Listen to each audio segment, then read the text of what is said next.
The journey towards a third consecutive Super Bowl title has begun for the Kansas City Chiefs. Now, today I had planned on bringing you a review of the depth chart for the offensive linemen as I have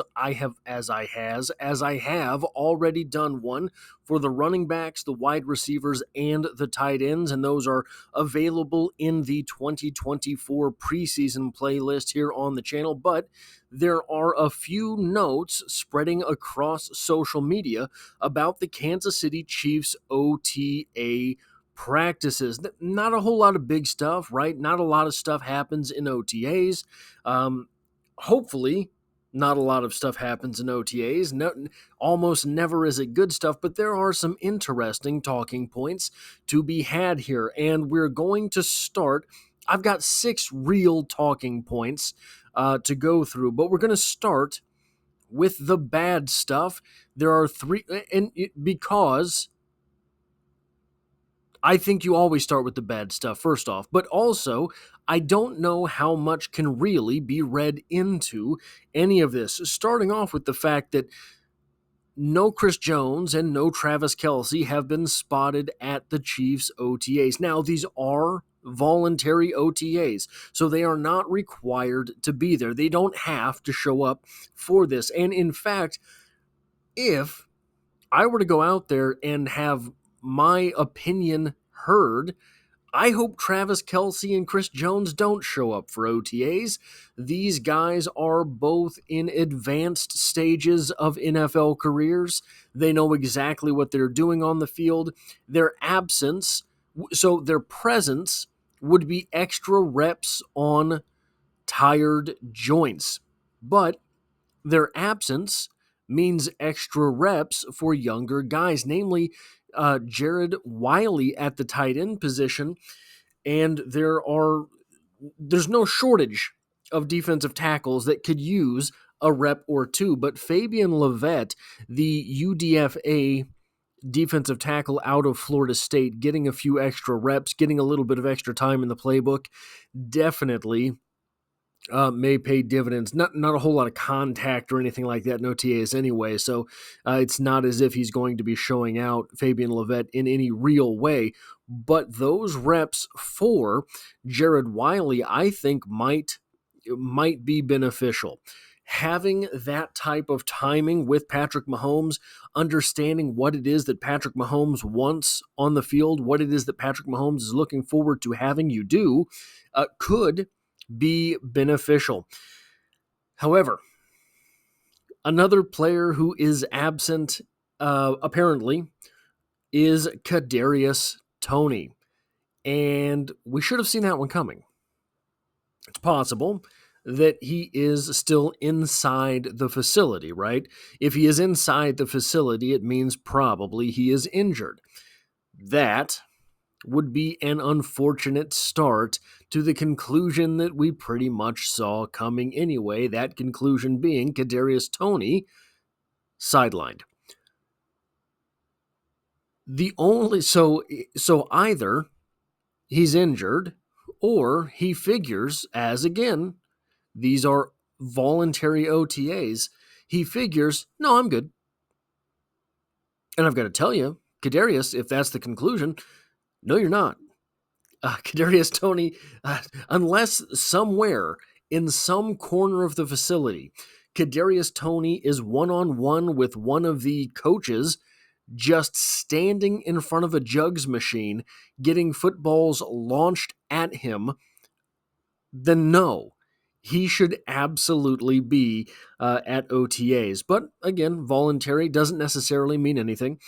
The last note that I have, which is less, I won't say less than ideal, is what I'll say. Xavier Worthy is present. Xavier Worthy is not wearing his helmet. That means he is limited in some capacity. I am not 100% sure what capacity that would be. I don't know if this means that he is just not participate. I don't know, because I don't, to the best of my recollection, Xavier Worthy is the one player that has not signed his contract yet.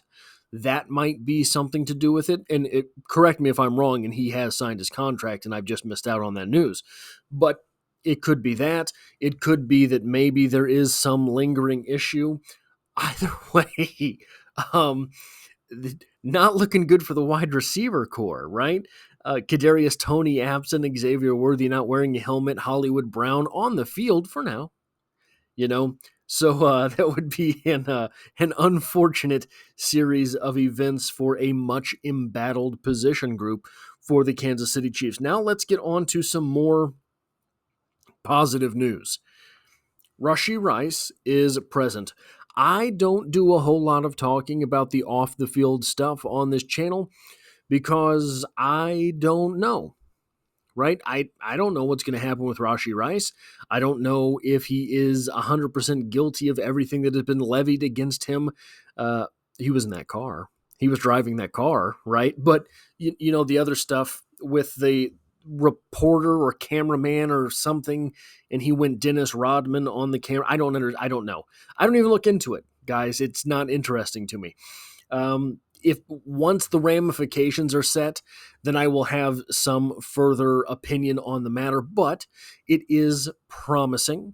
And I know the charges have been dropped from the cameraman incident, but the fact that Rashee Rice is present, is working through this, is a good thing. Rashee Rice is a quality possession receiver in the NFL. Rashee Rice is a solid number one guy. He's not an elite guy. He was not last year. It's possible, I suppose, that he could be in the future.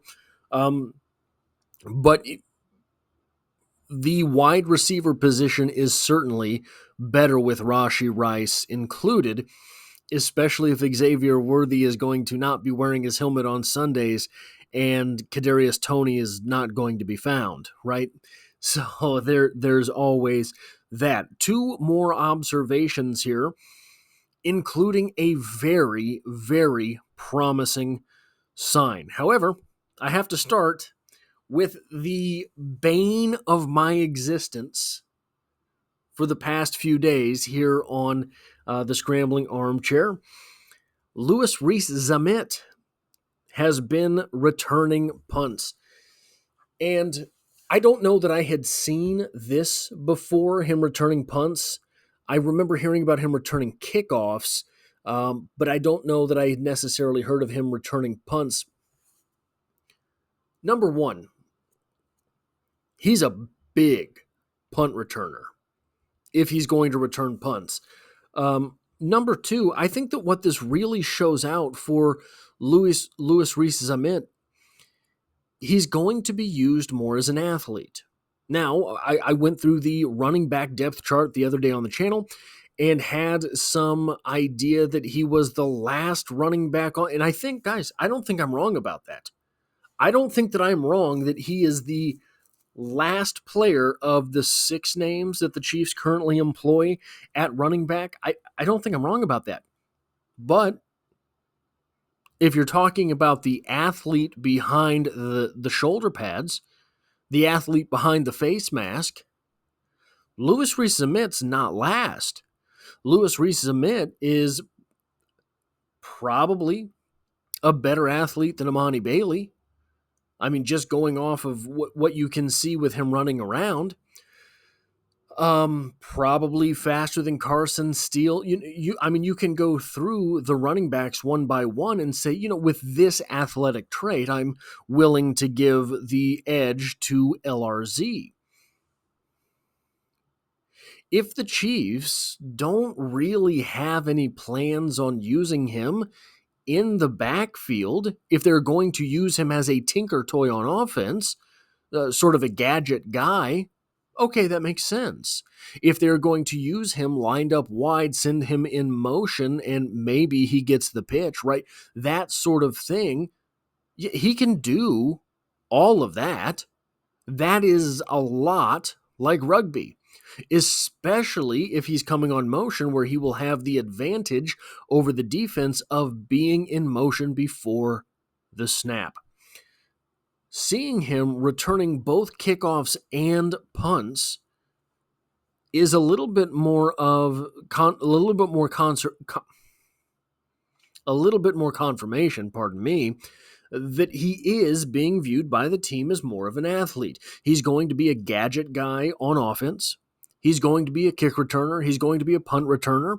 Probably he's going to be a gunner, things like that. That, absolutely, I can get down with. Do not come at me in the comments sections. That sort of thing is 100% what you can do with an exceptional athlete that is not necessarily a football player. Whether he is comfortable giving up his apparently, and again, I don't know a whole lot about this, right? If he is comfortable giving up a promising rugby career, something that he had done for years in, where is he from? Russia, I think? Chechnya? Something like that? That he had done for years before. If he's comfortable giving up that for being a special teams guy in Kansas City, I don't know, right? I think that this is a great big experiment, not just for the Kansas City Chiefs, but also for Rees-Zammit. So there's that. The big deal to me from this, our first look into OTAs for this season, Bryan Cook appears to be full speed. That is massive. That is huge. Bryan Cook appears to be full speed. I couldn't figure out from anywhere what the status was for Bryan Cook. That ankle injury was nasty. And the thing with ankles, sometimes they look nasty and it's nothing. Sometimes they look like nothing and it turns out they're nasty. Ask Aaron Rodgers about that. Sometimes, and I know an Achilles tendon's different than an ankle, but if you point to that area of your body, someone's going to tell you it's an ankle, right? Everything down there is working in tandem. Sometimes you have a real nasty looking a real nasty looking roll up on your ankle, and it turns out that it's nothing.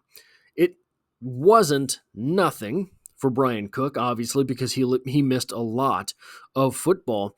But I am glad that that injury was not as bad as it looked. That look of injury could have been career-altering, could have been career-ending, and I had not heard word one about it. Having Bryan Cook back at full speed, at full strength, assuming that is the case, this defense becomes incredible. Again, incredible. I mean, you lost Willie Gay, you lost L'Jarius Sneed. Outside of that, and don't get me wrong, L'Jarius Sneed's a big deal, but having a pass rush can help mitigate those disasters.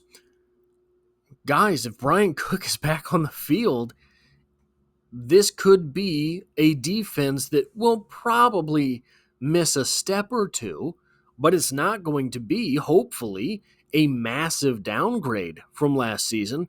So the last comment that I have is that Bryan Cook returning to the Kansas City Chiefs at full speed, at full strength, as it appears he is, could be a very big deal.